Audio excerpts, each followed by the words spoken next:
ጤና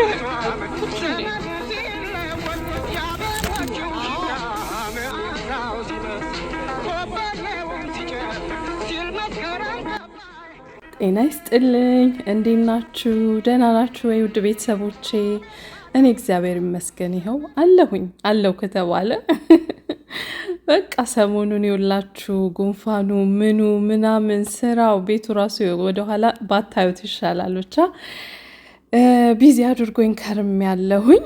እናንተም ማረቃል ምንድን ነው ጠፋሽ እኮ እያላችሁኝ ነበር። ላስት ይር ነው እንግዲህ የተገናኘ ነው በኢትዮጵያ አቆጣጠር። ምን ታረጉታላችሁ? በዓልም በዛ ምናምን ቪዲዮ ራሱ ለማድረግ እንግዲህ ኤዲት ምን አለ ብዙ ነገር አለብን።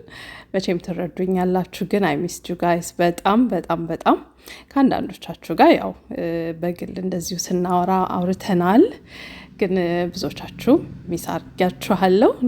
በዓል እንዴት አለፈ?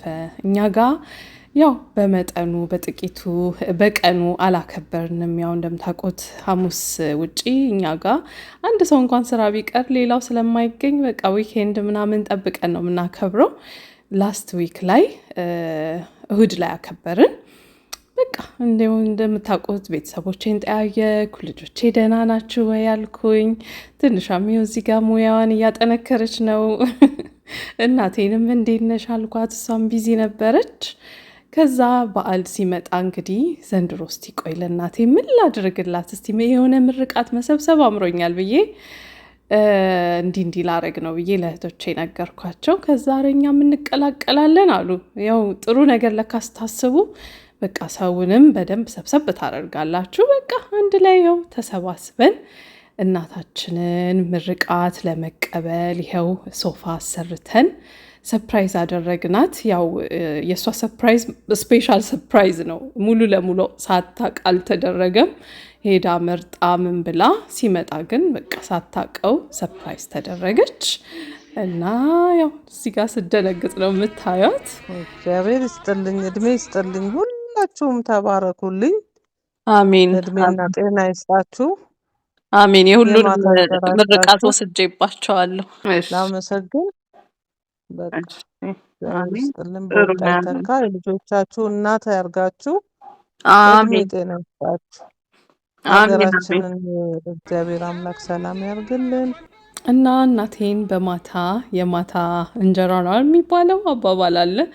አስደነገጥናት፣ ደስ አላት፣ መረቀችኝ። ብዙ ያው ታውቃላችሁ መቼም ብዙ ማስብ ሰው ነኝና ላይክ ልጆቼ ምን ምለው ነገር እና በቃ ያሰብሽው ይምላልሽ ምን ተብዬ ተመረኩኝ። እና ቆንጅዬ ሶፋ አግኝታለች። በቃ ሰሞኑን ድግስም እያበዛች ይመስለኛል ሳስበው። ቆንጆ ነው፣ ወድጄላታለሁኝ። እንዴት አያችሁት እናንተስ? እና እንግዲህ ከእናቴ የሚውላችሁ ምርቃት ስቀበል ወዲያው ደግሞ ምርቃቴ አልሰራም ወይ ጉድ! እኔ እኮ ሁሌ እላቸዋለሁኝ ወዲያው ነው የሚሰራው። እና የወንዱ ልጄ እንግዲህ ዘንድሮ 12ኛ ይጨርሳል ብያቸዋለሁ። እና ውጤት እንግዲህ እኛ እሁድ ነበረ ስናከብር የነበረው። ወደ በኋላ ማሳያቸዋለሁ። እና በቃ ይዞ በርታ ባይሆንም ምናምን እያልኩኝ ብቻ እንትን እያልኩት ነበር። እና አሁን ይሄንን ቮይስ የማደርገው ካለፈ በኋላ ነው። እና በጣም ቆንጆ ውጤት አምጥቶ እንዳለፈ ነገረኝና I was so happy።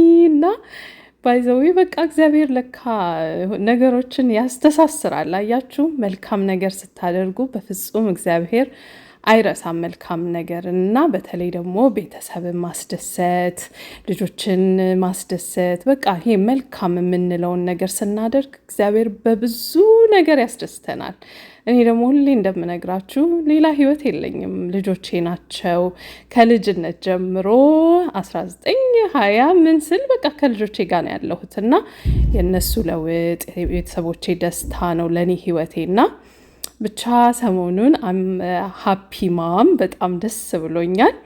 ያው ሰሞኑን ደግሞ እህቴን ላስት ቪዲዮ ላይ እንዳያችሁት በቃ ወደዛ ቤት መግዛት አለብኝ ቅናሽ ነው ምናምን ብዬ ቪዲዮም ከሰራው በኋላ ቤተሰብም 10 ሲጠይቁኝ እህቴ እንዴ አመረርሽ እንዴ አለችኝ። በቃ አመረርሽ እንዴ ጥለሽኝማ አትሄጂም፣ እንደዚህ በቀላሉማ ጥለሽኝ አትሄጂም ብላ በዓል ሌላ ጊዜ ስመጣ አብሬ ነበር ማስተካክለው ከዛ ጸባያን አላሳመረችም።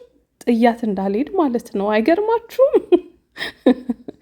ቤቱን አሳምራ ምን ብላ ቡና ቀራርባ ይኸውልሽ ጥለሽ ብትሄጂ ርቀሽ ከኛ ብትኖሪ ይሄ ሁሉ ነው የሚጎልብሽና ባትርቂ ይሻልሻል፣ ለክፉም ለደጉም ቅርባችን ብትሆኝ ይሻላል ብላ በቃ አንጀቴን ስትበላው ነበር እላችኋለሁ።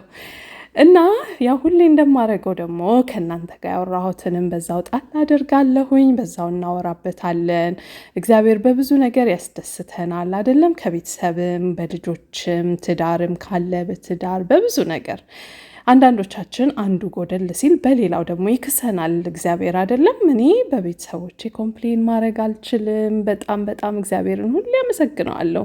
ልጆቼ ራሱ ማመስገኛዎቼ ናቸው። እና ይኸው ይሄ ጎረምሳዬ ዘንድሮ እንግዲህ ንቅንቅ አድርጎታል እና በጣም ነው ደስ ያለኝና ኤኒዌይስ ከአንድ እህቴም ጋር እያወራው ነበር እና በዓል ደረሰ ምናምን ተባብለን እያወራን ቃልዬ እኔ በዓል ምንም ጎሎብኝ አያውቅም አለች። እንደ ሰው ተጨነቄ ምን ብዬ የማደርገው ነገር የለም፣ ሁሉም ሙሉ ነው። ግን አንድ ነገር አለ፣ በቃ የማዝንበት ነገር አለ። ባለቤቴ ያሳዝነኛል። ላይክ ጨዋታ ይወዳል ምን ይላል ምናምን፣ ግን በቃ ይሄ መጠጥ ምናምን ውጪ እንደዚህ አይነት ነገር አለና በዛ ሁሌ እንጣላለንና በዓል ሲመጣ ደስታዬ ይጠፋል። እንደ ሰው ደስ ብሎኝ አላሳልፍም ብላ አለችኝና ሰሞኑ የሷ ነገር ውስጤ ያለ ውስጤ እያሰብኩት ነበርና መቼም ሁላችንም በሁሉም ነገር ታድለናል ብለን ሁሉ ነገር ሙሉ ሆኖልን እየኖርን ነው ማለት የድሮ ቃለ መጠይቅ ይመስላል አይደለም? እኛ እንደው 50 ዓመት ሳንጣላን ምናምን እንደሚሉት ነው የሚሆነው። እና ሁሉም ሰው በህይወቱ ጎዶሎ ነገር አለው። እግዚአብሔርን እያመሰገንን ተመስገን እያልን ነገሮችን እያስተካከልን ካልኖርን በስተቀር አንዳንድ ሰው በትዳር እንትን ይላል፣ አንዳንድ ሰው በልጆቹ አሁን እኔ ልጆቼን ተመስገን ስላችሁ፣ አንዳንድ ሰው ደግሞ በቃ በልጆቹ ተቸግሮ እንደዚህ ልጆች ያርገው እንደዚህ እያለ የሚኖር ሰው አለ እና እነዛን ነገሮች ግን እንዴት ነው ምናልፋቸው የሚለው ነገር ሰሞኑን በቃ ስለሷ ዝም ብዬ እያሰብኩኝ እስቲ ቆይ መጽሐፍ ቅዱስ ላይ እንደዚህ አይነት ነገር ያለፈች አለች ወይ ብዬ ያው ታውቃላችሁ ህይወቴን በተቻለ መጠን ብዙ ነገር ስላለፍኩኝ አንዳንዴ አሁን እንደው ብርቅ የሆነባት ሴት እንዳልሆነና ያው ብዙዎቻችሁ እንግዲህ ከድሮ ጀምሮ እየተማራችሁ ላደጋችሁ ጥሩ ነው ለእናንተ። እኔ ግን እንደዛ ትምህርቱን ተምሬው እንትን አላልኩም እና አሁን ነው ብዙ ታሪኮችን እያወቅኩ መጽሐፍ ቅዱስ ላይ ያሉትን ምሳሌዎችን፣ ሰዎችን ከራሴ ላይፍ ጋር ሪሌት እያደረግኩኝ የምኖረው እና የንጉስ ዳዊትን ሚስት የሚያነሳ አቢጊያ የሚል ታሪክን ማንበብ ጀመርኩ ማለት ነው። በእሷ የተነሳ ነው እና በጣም ቆራጥ ጥበበኛ ሴት፣ ባሏ ደግሞ እንደዚሁ ሁሉ ነገር የሞላለት የሚጠጣ ምን የሚል ግን በቃ ይሄ ኢጎ ያለበት ብቻ በብዙ ነገር የምታዝንበት ሰው ነበረ። ብዙ ሰዎችም ያከብሩታል፣ ይፈሩታል እንጂ ይሄ ላይክ ተወዶ ተከብሮ የሚኖር አይነት ሳይሆን በቃ በፍርሃት አጠገቡ ያሉ ሰዎች በሙሉ በፍርሃት የሚኖሩ ናቸው እና እንዴት አድርጋ ህይወቷን በጥበብ እንዴት እንደለወጠች የሱ ከአፉ የሚወጣው ክፉ ነገር ከሱ አልፎ ለቤተሰቧ ለቤቷ ራሱ መጥፎ ነገር እንዴት እንዳመጣባትና ከዛ ግን በጥበብ እንዴት እንዳለፈችው እያየው ነበርና እያነበብኩ ነበርና አንደኛው ነገር እሷ ካለችው ነገር በቃ ዲስአፖይንት ሆናለሁ፣ ተስፋ ቆርጣለሁ። እኔ በፍቺ አላምንም፣ ነገር ግን በቃ ምን አለበት ቢለወጥ እንደዚህ ቢሆን ብዬ አስባለሁ እና የቤተሰቤም ነገር ያሳስበኛል። በሱ ግዴለሽነት ህይወቴ ብዙ ነገር እንዳይመጣብኝ እፈራለሁ፣ እንደዚህ ያደርጋለሁ ምን ስትለኝ በቃ ማለት መጀመሪያ መክሪያት ከዛ በኋላ እንደውም የዚህንን ፓርት ልኬላት እንድታነበው ልኬላት አለሁና ብዙዎቻችን በጥበብ ያለፍናቸው ነገሮች አሉ። ግን በቃ የሆነ ህይወት ላይ የጎደለበት ነገር ህይወት ላይ ስንኖር ከኛ በቃ ይሄ ላይክ እንደ እርግማን በቃ እኔ እግዚአብሔር እንደዚህ አይነት ነገር ሰጠኝ ምናምን ብለን ነው የምናስበው። ነገር ግን ሁሌም ቢሆን መጥፎ ሲቹዌሽን ላይ ሜቢ በልጆችም እኮ ሊሆን ይችላል የምትፈተነው አንድ ሴት፣ በቤተሰብም ሊሆን ይችላል። መልካም የሆነች ጠንካራ የሆነች ሴት ከጎኗ ጠንካራ ያልሆነ ልጆቿ በዚህ ሌላ ነገር እያደረጉ የሚያበሳጯት ሴት፣ ነገር ግን ያንቺ ጥንካሬ የቤተሰብሽን ህይወት ምን ያህል እንደሚለወጥ ታውቂያለሽ። በጣም በጣም ማስተዋል አለብን እና ይቻውን መጽሐፍ ቅዱስ ላይ ያነበብናት ሴት እንዴት አድርጋ ቤተሰቧን እንዳዳነች አሁን እዛ ላይ የሚናገረው የእንትናን የዳዊትን ገጸ ባህሪ ነው የሚናገረው የነበረው፣ እሱን ለምና እንዴት እንዳተረፈች። ነገር ግን የኛ ንጉስ ደግሞ ጌታችን መድኃኒታችን ኢየሱስ ክርስቶስ ነው አይደለም። በመጥፎ ነገር እያለፍሽ እንኳን ቢሆን ቤትሽ በእንደዛ አይነት ነገር ይሄ ላይክ መጥፎ ነገር ስለተደረገ ቤቴ ውስጥ ክፉ ነገር እንዳይመጣ እንኳን ብለሽ የምታስቢ ከሆነ ወደ እግዚአብሔር ያንን ኢነርጂ ማች ማድረግ መጥፎ አሁን ሰክሮ ሲመጣ በጭቅጭቅ በሌላ ነገር ምናምን ሳይሆን ወደ እግዚአብሔር ስትለምኝ ሄዳ ዳዊት ስር ተደፍታ ለመነች፣ የስጦታ ማዕት አቀረበች። በቃ አላደለም ሄዶ እግዚአብሔር ስር ማልቀስ፣ እግዚአብሔር ነገሮችን እንዲለውጥ ማድረግ። ነገር ግን ከአንቺ ደግሞ ያለፈን ነገር ሰውን መለወጥ ማትችውን ነገር ደግሞ ላይክ መታገል ሳይሆን ለእግዚአብሔር መስጠት። ከዛ በኋላ ግን ሁሉም የእጁን የሚያገኝበት ነገር ነው እና ታሪኩን በደንብ አንብቡት። አይደለም ዋነሳይ ላይክ መጥፎ ያደረገ ሰው በሙሉ መጥፎ ነገር ይደርሳል ሳይሆን በቃ ኢጎ ሁሌም መጨረሻው መጥፎ ነው። ከአንቺ አልፎ ጀጅመንቱ ለእግዚአብሔር ነው የሚሆነው። እግዚአብሔር ደግሞ ሁሌም እንዳልኳችሁ ፈራጅ አምላክ ነው አይደለም። አንቺ በዚህ ህይወትሽን ለማቅናት ምትለፊው ምን ምትዩ ልጆችሽን ሜቢ ያሳድገሽ ምን ብለሽ በልጆቼ በቃ ዲስአፖይንት ሆኛለሁ፣ የለፋውበት ነገር እንደዚህ ሆኗል፣ እኔ ብለፋ እንደዚህ ይደረጋል።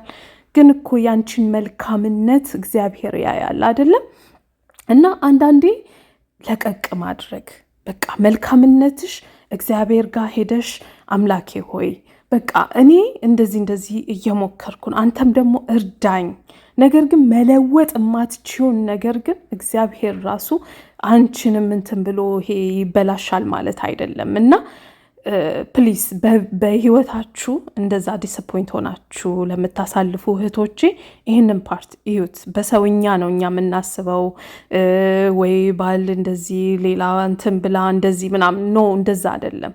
እግዚአብሔር ነው የህይወታችን እንትን ንጉሳችን አይደለም። እሱ ሁሉን ነገር ያውቃል፣ የልብሽን ያውቃል፣ ምን ያህል ለቤትሽ እየለፋሽ እንደሆነ ያውቃል። ሉካትሚ እኔ ለልጆቼ ነው እንዳልኳችሁ ከ10 ምናምን ዓመቴ ጀምሮ እስካሁን ድረስ ለልጆቼ እየለፋው ነው ያለሁት። ግን ሂድና ዲስአፖይንት ሚ ሁሉን ነገር እየለወጠ አሁን ልጄ ያለፈልኝ ስላችሁ ደስታዬን ልገልጽላችሁ አልችልም። እህቴ እንኳን ደውዬ ስነግራት የሆነ ነገር ውስጤ እኔ እንጃ ሊፍት እንዲሆነ ቅልል ሲለኝ ተሰማኛለች። ያን ያህል ነው ደስ የሚለው። እግዚአብሔር ሲያስደስታችሁ፣ ሳቅ ሲያመጣ በህይወታችሁ የለፋችሁበትን ነገር በፍጹም ረስቶ አያውቅም አምላክ። ነገር ግን የምትገነቢውን ነገር የሚያፈርስብሽ ምን መጥፎ ነገር ከእግዚአብሔር ጋር ነው። እንደዚህ አይነት ሰው የሚጣላው ከእግዚአብሔር ጋር ነው። እግዚአብሔር እንዳልኳችሁ ሁሌም መልካምን ነገር ልጅንም ምንንም መልካም ህይወትንም የሚሰጠው እሱ ነው። መልካምን ነገርን ግን በኢጎና በሌላ ነገር ለሚያፈርስ ግን አንቺ አይደለሽም።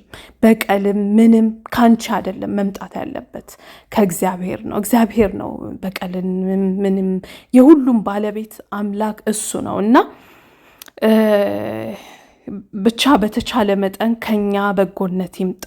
ለልጆቻችን እንጸልይ፣ ከአምላካችን እግዚአብሔር እንዲታረቀን እኛ እንደ ሴትነት አቅማችን እንጸልይና ወደ እግዚአብሔር ልጆቻችንን እናቅርብ፣ ቤተሰባችንን እናቅርብና እሱ ከፋይ ነው፣ እግዚአብሔር ይሰጣል መልሶ ለማለት ነውና እና ለሷም እንዳልኳት እንግዲህ ያው መጨረሻ ላይ መናገር የምፈልገው ሁላችንም በህይወታችን ስጋት አለብን። እኛ ስንጥር ምን ስንል ቤታችንን የሚያፈርስብን ወይ በቃ እንደዚህ ይሆናል እንደዚህ ያልተስማማን ነገር እንኳን ቢኖር የመጣን ቁጣ ለመመለስ ጥበብ ያስፈልጋል በህይወታችን በጥበብ መምራት። እኔ ልጆቼን ሳሳድግ እስካሁን ድረስ ብዙ ነገር አልፌ ብዙ ነገር ችዬ እንደ ሰው ላይክ በንዴት ብዙ ነገሮችን ማድረግ ስችል፣ ነገር ግን ለእግዚአብሔር አሳልፎ መስጠት ፍርድ የእግዚአብሔር ነው። እንደገና ደግሞ የድካምሽን የምታገኙም ከእግዚአብሔር ነው። ትህትናሽን ጥበብሽን አይቶ የመጣውን ነገር ራሱ ላይክ ይሄ ስፒሪቹዋል የሆነ ነገርን እንኳን እንደዚህ በጸሎትና ወደ እግዚአብሔር በመማፀን ነገሮችን ማስቀረት እንዴት እንደምትችይ በጥበብ ማስኬት ትችላለሽ ህይወትሽን። ከዛ ግን መጨረሻሽ ሁሌም ቢሆን በትህትና የተመራ ህይወት በደስታ ነው የሚያልቀው። ማንም ኖሮ እንትን ከሞት የሚቀር የለም አይደል? ግን ሁላችንም የሚለየን መጨረሻችን ነው። መጨረሻችን ደግሞ ከክርስቶስ ጋር ሲሆን ያማረ ይሆናል። ልክ እንደዚህ አዲስ ዓመት መጥቶ ደስ ብሎን ስንኖር ከእግዚአብሔር ጋር ደግሞ እንደዚሁ አዲስ አድርጎ ዘላለማዊ ህይወት ሰጥቶ የሚያኖረን አምላካችን ስላለልን ሞት እንኳን ቢመጣ በደስታ ነው የምንፈጽመው ህይወታችንን እና በትህትና ኑሪው። የመጣውን ወደ እግዚአብሔር ደግሞ የጸለይሽ ክፉን ነገር እንዲያርቅልሽ ህይወትሽን፣ ቤትሽን እግዚአብሔር እንዲጠብቅልሽ እያደረግሽ ኑሪ ነው እንግዲህ እና እኔ እንደዛ ነው ህይወትን የተማርኩት። በዚህ እድሜ ደግሞ መልካሙን ጊዜም እያሳየኝ ያለው በዚህ ምክንያት ነው እና እንደዛ ላለሁኝ ውድ ቤተሰቦቼ እና እንደ ሁሌው አብራችሁኝ ስለነበራችሁ በጣም አመሰግናለሁ። መልካሙን ሁሉ እንደ ሁሌው እመኝላችኋለሁ። ይሄ መጪው ዓመት ደግሞ ቢዚ አድርጎን ያስጀመረን እግዚአብሔር እንግዲህ ብርክ አድርጎልን በልጆቻችን ደስ ብሎን በቤተሰባችን እግዚአብሔርን አመስግነን የምንኖርበት ጊዜ ያድርግልን። ወዳችኋለሁ። ደህና ሁኑልኝ።